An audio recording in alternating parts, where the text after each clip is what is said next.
Y en el otro proceso electoral de este domingo, esta vez en Ecuador, la correísta Luisa González medirá fuerzas con el conservador Daniel Noboa en el balotaje presidencial del próximo 15 de octubre, ello según los resultados de la primera vuelta de los comicios de este domingo. La candidata de Revolución Ciudadana se impuso con el 33% de los votos. Noboa, hijo de un magnate de la industria del banano, entró sorpresivamente con un 24% de los sufragios en la carrera por el poder de Ecuador. Sorpresa en las elecciones de Ecuador tras una contienda electoral empañada por la violencia. La correísta Luisa González y el joven empresario Daniel Noboa, quien no figuraba como favorito, se disputarán la presidencia en la segunda vuelta. Las elecciones se realizaron en medio de la tensión generada por el asesinato del candidato presidencial Fernando Villavicencio unas semanas atrás. Su reemplazante, Cristian Zurita, obtuvo el tercer lugar con 16% de los votos en el conteo preliminar. Unas ganas inmensas de mejorar la situación de los ecuatorianos que hoy en día vivimos pues todos en una incertidumbre terrible, en un sentimiento de inseguridad y con falta de oportunidades para los más jóvenes y más necesitados. Por su parte, Luisa González celebró haber obtenido el primer lugar. Eso quiere decir que este Ecuador valiente, que este Ecuador con sentimiento de patria, se movilizó, rompió el miedo, le dio más peso a la esperanza de un cambio y votó por una mujer y por la revolución ciudadana.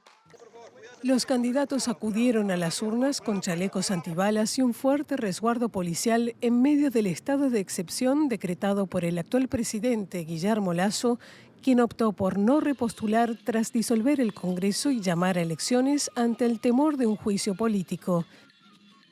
El principal reto de quien asuma la presidencia será lidiar con los cárteles extranjeros y locales que se han instalado en el país. Ha sido una noche frenética de conteos y Ecuador ha podido, el día después de cantar un poco el resultado de esta primera vuelta. El periodista Ramiro Corrillo está con nosotros con la crónica. Ramiro, ¿cómo han reaccionado los ganadores al balotaje y cómo también ha reaccionado, por favor, el resto de la clase política en Ecuador con todo lo que eso significa? Un afectuoso saludo. Sí, las reacciones han sido múltiples de parte de los candidatos ya ganadores de la primera vuelta electoral. Luisa González ha expresado su agradecimiento general al pueblo ecuatoriano y ha resaltado el hecho histórico que le ha tocado vivir al ser la primera mujer en Ecuador que pasa a una segunda vuelta electoral. Por su parte, Daniel Noboa ha señalado que abre las puertas de su plan de gobierno a todos quienes quieran sumarse. Su plan de gobierno tiene dos puntos principales que son seguridad y empleo. En tanto, los otros candidatos, visibles representantes de la clase política ecuatoriana, han aceptado los resultados, eso es importante, y ninguno de ellos ha dicho sobre irregularidades y fraude.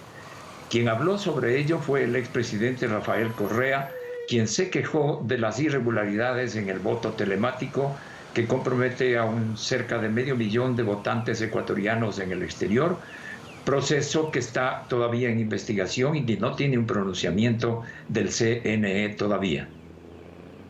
Camilo, ¿y cómo se perfila entonces la segunda vuelta? ¿Para dónde van a ir los votos de los otros candidatos? Pues se perfila un ambiente interesantísimo de análisis y de controversia. Ya los analistas políticos han empezado a hacer sus elucubraciones.